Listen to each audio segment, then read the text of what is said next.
Morning বন্ধুরা, চলে এলাম রান্নাঘরে। আজকে একটা নতুন রেসিপি নিয়ে, সেটা হলো এই আজকে রান্না করবো মাছ। দেখতেই পাচ্ছ, চারা মাছ। এগুলো খেলে শরীরের পক্ষে খুবই ভালো। তার নুন দিয়ে মেখে নিলাম। আর আর এবার দিয়ে দেবো হলুদ দিয়ে ভালো করে মেখে নিচ্ছি।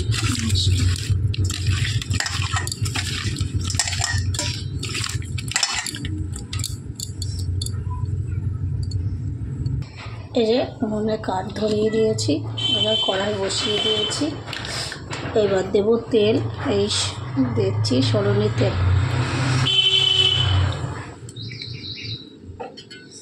তেল দিয়ে দিয়েছি। কড়াইটা গরম হয়ে গেছে। এবার এই যে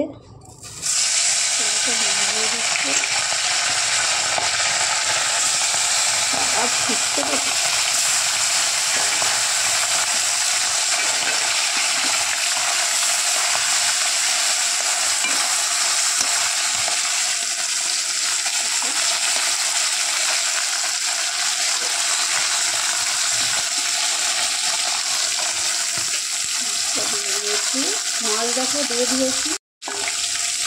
মাছটা উল্টে দেবো।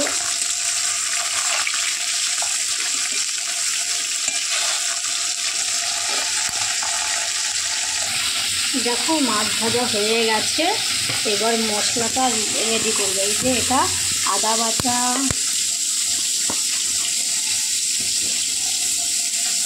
দিয়ে দেবো হলুদের গুঁড়ো,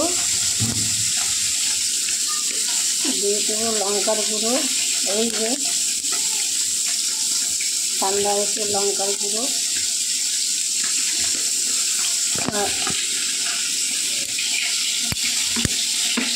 দিয়ে দেবো এই জল দিয়ে একটু গুলিয়ে নিতে হবে, শুকনো মশলা তো। আর দিয়ে দেবো এই যে জিরের গুঁড়ো। এবার এই মশলাটা রেখে একটু জল দিতে হবে।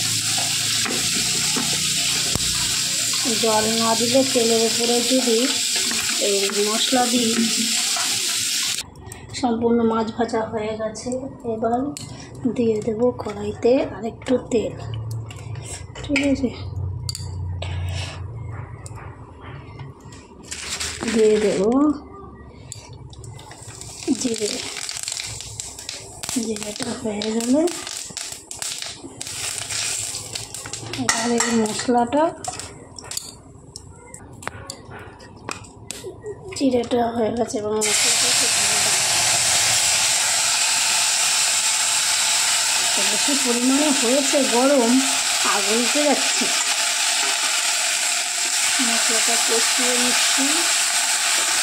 রান্না করবো এই উচ্ছে দিয়ে। উচ্ছে ছোট ছোট গোল গোল করে কেটে নিয়েছি, দিয়ে এই যে ভেজে রেখেছি। এখন এই তেল ছেড়ে দিয়েছে। এখন এই উচ্ছেটা দিয়ে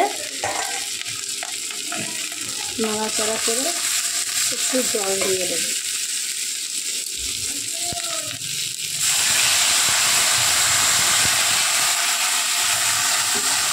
জল দিয়ে নাড়াচাড়া করে নিচ্ছি। এবার দিয়ে দেবো একটু গরম মশলা। একটু দিয়ে দিলাম। এবার দিয়ে দেবো এই মাছগুলো ভেজে রেখেছি।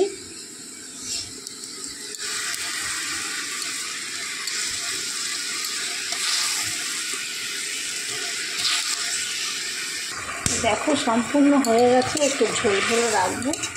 হ্যাঁ, রেসিপিটা হয়ে গেছে। এসে মাছ দিয়ে করলাম, উচ্ছে দিয়ে। খেতে খুব ভালো হয়। দেখো রেসিপিটা সম্পূর্ণ তৈরি হয়ে গেছে। হ্যাঁ, কেমন লাগলো? ভালো লাগলে একটু কমেন্ট করে জানিও বন্ধুরা। কষ্ট করে ভিডিও বানাই তোমাদের জন্য। যদি ভালো লাগে ভালোবাসা দিতে ভুলো না কিন্তু। টাটা। আবার আসবো পরের একটা রেসিপি নিয়ে। এই উচ্ছে দিয়ে রেসিপিটা কিন্তু করে তোমরা খেয়ে দেখবে। টাটা।